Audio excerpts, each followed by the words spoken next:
Let me explain to you guys about bug pin needles, because I've been getting a lot of questions about these and what they're good for. So here are your regular tattoo needles, and if you look at the numbers,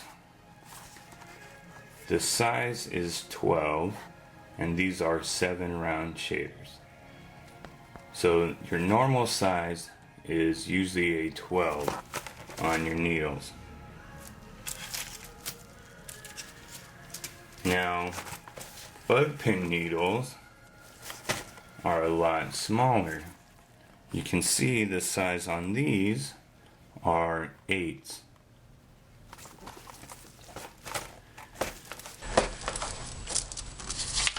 Now, bug pins are good for really smooth shading.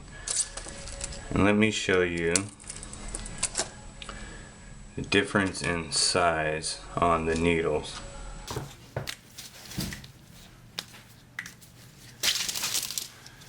So this is how a bug pin works. Bug pin is the size 8. So you get small dots in this little area. So we're gonna say that this Sharpie marker with the smaller point is a bug pin. We're gonna say this fatter Sharpie marker is your regular size 12 needle. So in the same area, if I just do the same amount of dots, it takes up more area. You get bigger dots. So when you're doing color work, you want to use the fatter needles, the shorter tapered needles, because you will get these big dots, and if you're filling in an area and you do your little motion with your tattoo needle, you're going to come in here and these dots together will make one solid area of color fill, and that's what you want when you're packing color. But if you're doing smooth shading, you want some smaller separated dots as you thin it out, and then as you get to the darker, more solid areas, you can come in here and fill in these areas to get solid dark shadow. And as you move out and speed up your hand and you get less of these dots, you will start to get a gradient in shading. You will get dark, then a medium shade, and then a light shade, and then as you whip it out here, super light, smooth shading. So you can try this with a number 12 needle instead of a bug pin.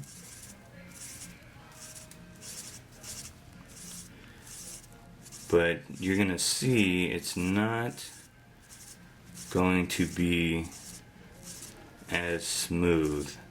You can do the same thing.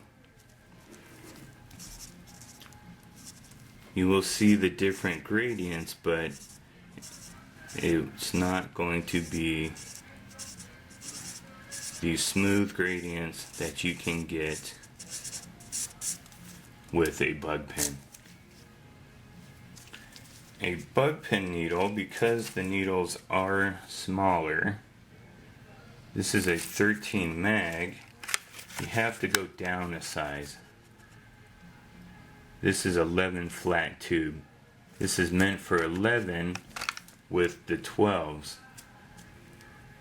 But I can take a 13 bug pin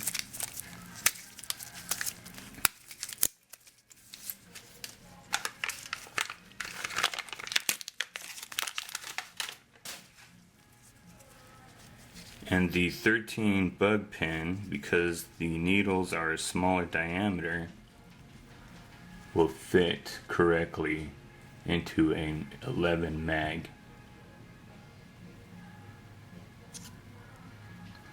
And as long as they're nice and tight in there, you're good.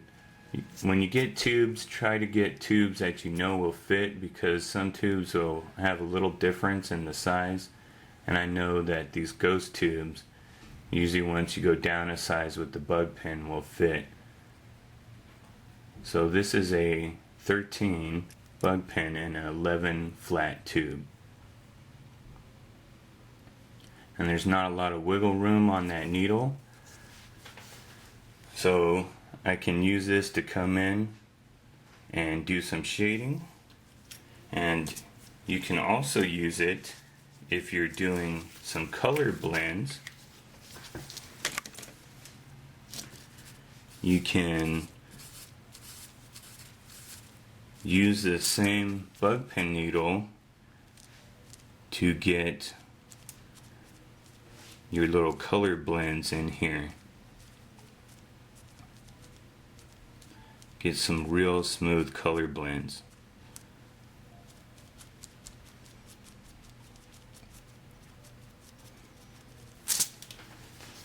But if you're packing in color, I suggest you go with the thicker, more tapered needles and save the bug pins for shading and blending colors. For me, I think they cause less trauma to the skin. You can go over an area more, but if you're not getting the job done and you just keep working that area, you will mess up somebody's skin with a bug pin needle. So you still have to do it correctly. Don't go too deep, you know, just use them like a regular needle. But if you go too deep, or you're running too fast, or you just continue to go into the same area over and over again, you will mess somebody up with a bug pin. But if you're using them correctly, I find that you can go into an area more without causing trauma, and it will heal a lot quicker and better than it will with the thicker needles.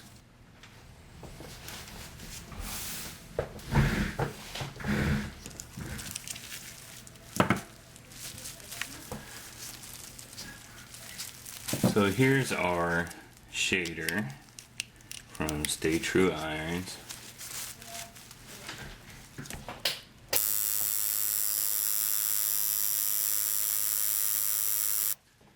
And that's about 110 cycles per second. It's got about a 50% duty.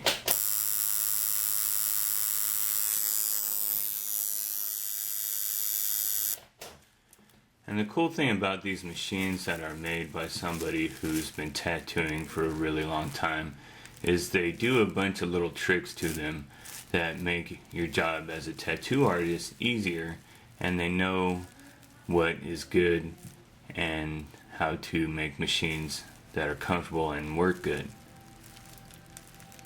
So there's a couple little things on here that make this machine really nice to use. So I'm going to get to shading with this. Now,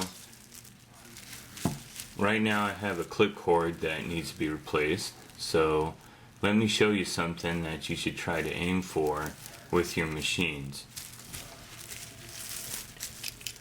So I just unplugged this machine from the clip cord, and without changing my volts or anything, I have this machine for shading with my bug pin mags in there, and then I have a 9 round liner to do my dark lines.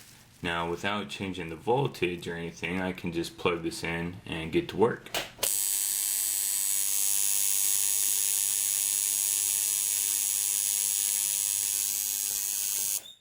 And that's because these two machines run at the same voltage. And a lot of times with my rotary machines, I run most of my rotary machines at 6 volts. so I don't have to mess with the voltage very much. Now if I switch from my coil machines to my rotaries, I'll have to adjust the voltage. Here's a swash drive whip, and I have a 5-round liner in this. I'm going to use this for my little small detailed lines, and you can see I can adjust the give on this just by moving this piece right here. So if I move it forward, it's going to have less give, and if I move it back, it's going to have more give. But when you're looking for a rotary machine, you got to see how it's made and what job it will be good for. So this machine has a lot of give, and you can adjust it.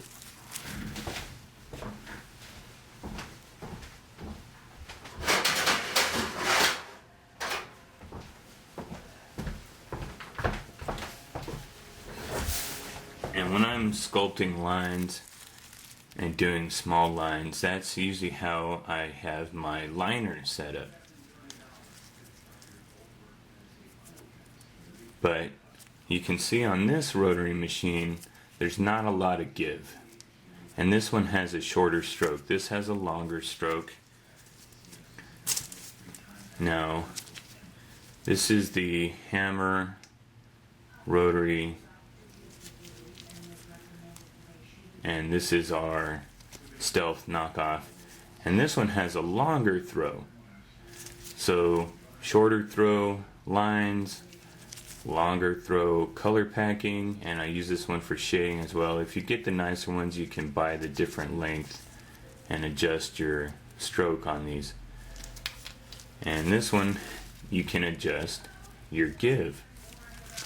So when you're looking for rotaries and deciding what job they're good for, it's just like a coil machine.